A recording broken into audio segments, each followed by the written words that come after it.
శ్రీవారిని ప్రముఖులు దర్శించుకుని మొక్కులు చెల్లించుకున్నారు. కలియుగ ప్రత్యక్ష దైవమైన శ్రీ వెంకటేశ్వర స్వామి వారిని పలువురు ప్రముఖులు దర్శించుకున్నారు. శనివారం ఉదయం వీఐపీ విరామ సమయంలో టీడీపీ ఎమ్మెల్యే కళా వెంకట్రావు, భూమిరెడ్డి రామగోపాల్ రెడ్డిలు వేరువేరుగా కుటుంబ సభ్యులతో కలిసి స్వామివారి సేవలో పాల్గొని మొక్కులు చెల్లించుకున్నారు.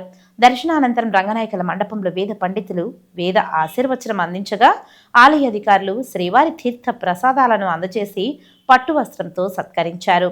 ఆలయం వెలుపల ఎమ్మెల్యే కళా వెంకట్రావు మీడియాతో మాట్లాడుతూ ప్రజలు కోరుకున్న ప్రభుత్వం ఏర్పాటయిందని అన్నారు.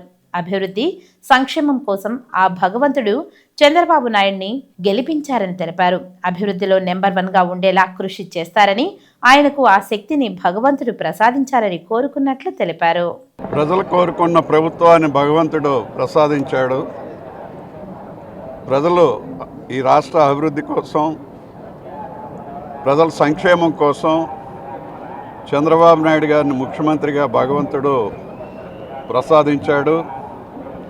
మరి ఆయన ఈ రాష్ట్ర అభివృద్ధి ఆంధ్రప్రదేశ్ అక్షర క్రమంలోనే కాకుండా అభివృద్ధిలో కూడా నెంబర్ 1గా ఉండేటట్టుగా చేయటానికి, అదేవిధంగా హరిజన గిరిజన బలహీన బడుగు వర్గాల సంక్షేమానికి కృషి చేయటానికి, ఆయువు ఆరోగ్యము ఐశ్వర్యము మరి అదేవిధంగా గతంలో చేసిన విధం కన్నా ఎక్కువగా పనిచేయటానికి చంద్రబాబు నాయుడు గారికి అదేవిధంగా ప్రభుత్వానికి భగవంతుడు అన్ని విధాలుగా సహకరించాలి అని చెప్పి కోరుకున్నాం.